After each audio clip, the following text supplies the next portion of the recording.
Today's discussion will be presented in 3 sections since we are recording it for a radio broadcast on Federal News Radio, part of the Federal News Network. You're welcome to post questions and comments during this session, and we'll try to answer them online. I'd like to introduce our moderator, Jared Serbu, Deputy Editor at Federal News Network. And thanks very much for joining us today. Our guests are Jeff Kosis, who is the Senior Procurement Executive at the General Services Administration, along with Bill Greenwald, who's currently a Senior Fellow at the Brent Scowcroft Center on International Security at the Atlantic Council. And as the title of our panel implies, we're here to talk about using commercial products to meet the government's requirements, and including why that's generally a good idea. This is a conversation that's been going on at least 25 years since the passage of the Federal Acquisition Streamlining Act back in 1994. And there are a lot of reasons to be talking about commercial item procurement right now, frankly. The Section 809 panel, just to pick one example that's been in the news lately, has devoted a ton of attention to this topic as it gets ready to deliver its final report, well, third of 3 reports really, next year. And Congress has done a lot in just the last few years to try to renew the focus on commercial items, as Bill Greenwald can certainly tell us about. He was behind a lot of those efforts as a Hill staff member in recent years and in the 1990s on the Senate Armed Services Committee most recently. But one of the reasons that we wanted to have this conversation today is because of a court ruling that's directly on point here. The Court of Appeals for the Federal Circuit just ruled recently against the Army in a case that, as I read it anyway, says that Congress really meant what it said back in 1994 in that FASA legislation that I mentioned, when it said that the government really does have to buy commercial whenever that's reasonably practicable, I should say, is the actual statutory language. And in this case, the court found that the Army did not do that in spite of its own market research. And it's the first case that's really gone up to the appellate level, which generally means it's going to be binding on any bid protests that might get filed at both the Court of Federal Claims and at the GAO level. We are not here just to talk about that court decision, but it's a very good excuse to talk about commerciality and ongoing trends, which is a perennially interesting topic.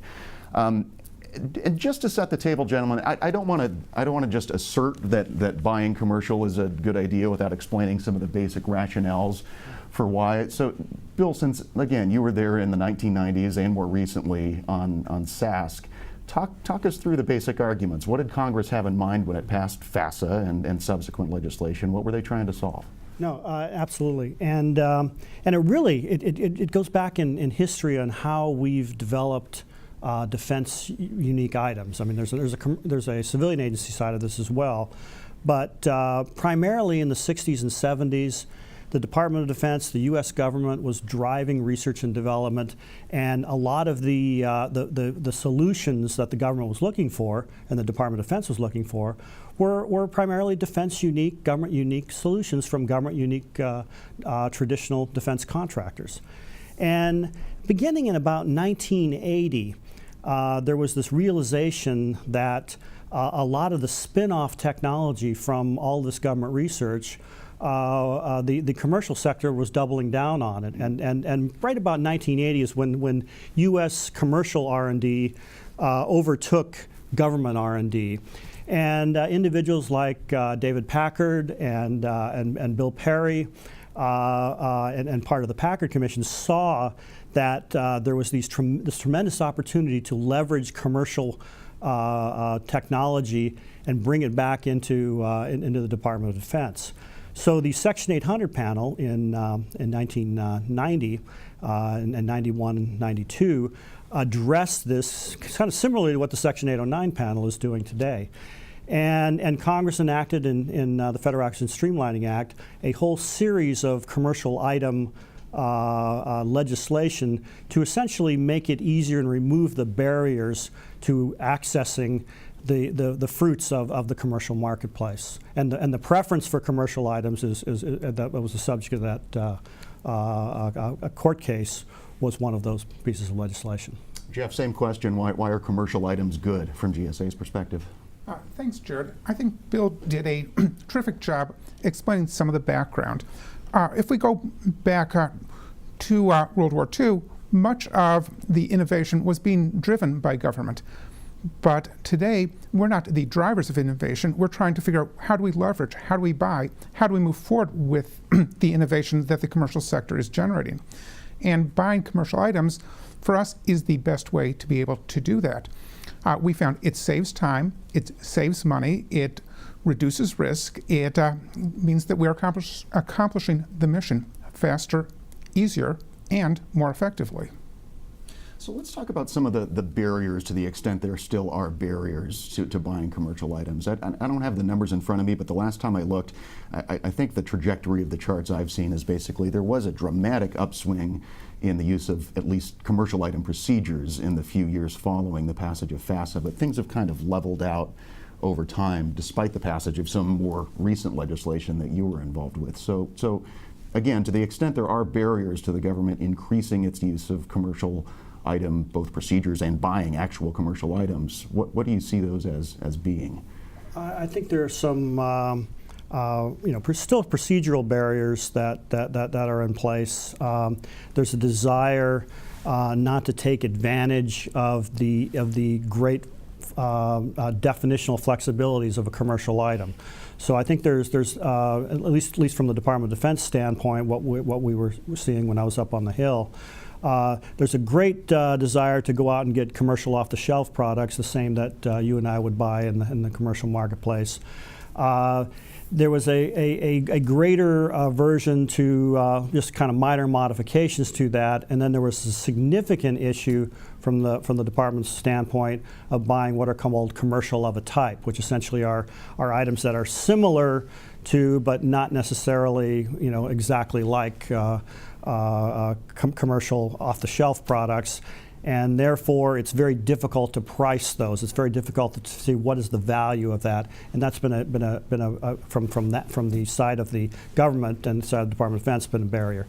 From the contractor standpoint, it's the same exact thing. It's been since the 90s. They've got to sell under FAR Part 12.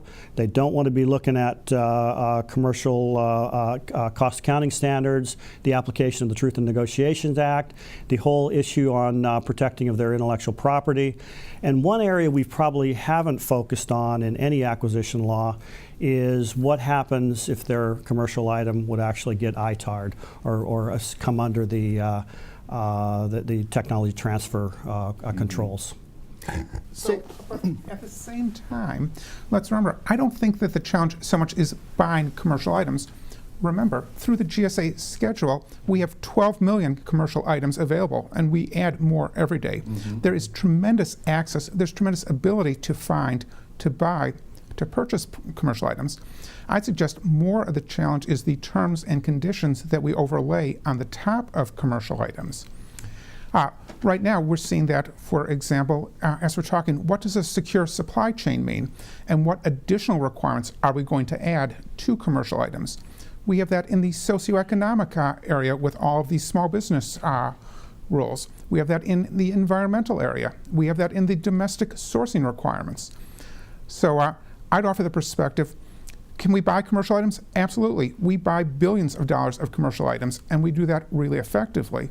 But what we also do is we load up the acquisition system with so many statutes that we then turn into regulations on top of those commercial procedures, and that is perhaps a different side of the challenge of buying commercial. Jeff makes a great point. Mm-hmm. It originally, in post-FASA days, there were only a few government-unique clauses for commercial items, and those have just expanded to, I think, something along 150, 160, and many of those are areas where commercial companies are not going to want to sell under those procedures. Now, in FASA and then recently in the NDAA of 2016, tried to it did give the government the authority to not apply many of these rules and regulations to commercial items, but the reality is that they've increased over time, and that's actually one of the rationale that I think you're seeing for the Department of Defense going towards other transactions type of contracting authority rather than FAR Part 12, because there are so many new contract clauses applied to those commercial items. So picking up on your point that we have added so many requirements over the last several years, that's been a real concern for GSA as well. Right now, we're seeing a very helpful openness to acquisition reform on Capitol Hill among decision makers. Because of that, we drafted language that ultimately became Section 839 of this year's National Defense Authorization Act. This is the regulatory rollback language. It's directing the FAR Council to go back in and look at what we have applied to commercial item contracts and ask the FAR Council, do these still need to apply? Are these really terms, conditions, requirements that should apply to commercial item contracts? And if so, re-justify them. If not, eliminate them. So we think that poses tremendous opportunity for simplifying commercial buying.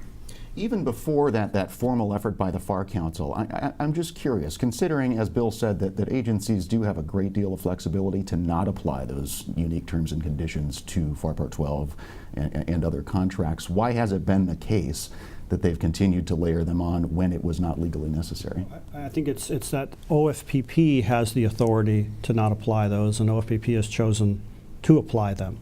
And then now the Department of Defense has that same authority recently, several years back, and they've so far chosen not to apply that authority. So the Congress essentially, one of the asks of the 809 panel was to do exactly what the administration is now going to do, is to scrub those. And what's terrific about once they do that scrub is they do have the authority to not apply them in the future, and hopefully they will do that.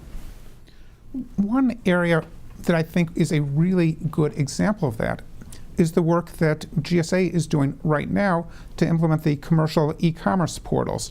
This is the notion that we should be able to, as federal buyers, buy from any of the commercial marketplaces. Think eBay, think Overstock, think Amazon. In last year, the 2018 National Defense Authorization Act, Congress gave us a couple of interesting instructions. First, they said that all procurement laws apply. Second, they said that we should follow all commercial practices to the maximum extent practical. So how do we actually reconcile those two thoughts? Right. Well, much of that is actually going back to what did the statute initially say against what did the FAR Council do? And we've recognized we have discretion today to not apply some of those terms and conditions. Others we absolutely have to apply.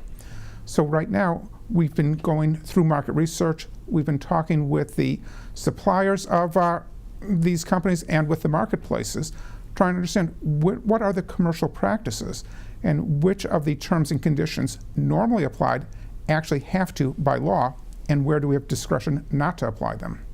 So to the extent there are parallels between that Section 839 effort and what the 809 panel has been doing, I think one of the reasons the 809 panel has been successful so far is that it has provided Congress with statutory language that it can just implement to roll back things that it has seen as unnecessary. So Jeff, would you see that 839 effort as leading to actual asks of Congress for statutory repeal? Oh, very definitely. Part of what GSA has been doing the last couple of years is also drafting legislative language, coming up working closely with DHS, with OMB, and then submitting language where we think there's a chance for some meaningful acquisition reform. And by drafting the language, showing here's the base text, here's what we want to add, here's what we want to delete, here's what it would look like, here's why, here's what it means, here's the business case. We've had some success in a number of new provisions that have been implemented. Before we break, Bill, I'm going to get back to a point that you made earlier in the discussion, which is that on the Defense Department side, there's been less aversion to just buying straight COTS products and services as compared to commercial of a type, as compared to modified COTS products. Any insight into why that's been the case? I think the more and more you have commercial companies start doing development, the more and more you're getting into what the traditional acquisition community in the Department of Defense believes is in their writ. And so I think there's a cultural aversion to asking the commercial marketplace for those type of changes. And if you also remember, there's this whole culture of cost-type contracts, which Senator McCain was not very happy about it when he was the chairman of the Armed Service Committee. And commercial items are done on a fixed price basis, and normally, not normally, based on their own research and development, their own putting their own money in the solution versus a cost-type contract where the government is reimbursing contractors for that. So I think it's a cultural thing, and it's also a difficulty in pricing. Once you've got a fixed price contract, you don't know, are we getting a fair and reasonable price of that fixed price contract? Are we paying too much of a profit margin to these commercial companies when they're developing these things? And I think that is something that the Department of Defense has had a difficult time getting its arms around. Jeff, has that been your experience on the civilian side as well, that there's more acceptance of straight COTS products and services? It's easier, it's less controversial, there's less risk of making a decision. But part of why the FAR is drafted broadly is intended to provide just that degree of discretion. When we talk of a type, when we talk derived from commercial items and so forth, the FAR Council deliberately crafted language that was really broad, trying to give the COs discretion. But when you have an oversight environment that makes folks uncomfortable exercising that discretion, you tend to default to the safest action. The safest action is to go by the COTS items, but treat everything else in a cost reimbursement basis. There's authority to do a lot more, but we have to work on the culture to make people comfortable doing that. Time to take a short break on our panel discussion. FASA Revisited, Precedents in Commercial Item Preference, sponsored by Palantir on Federal News Radio, part of the Federal News Network.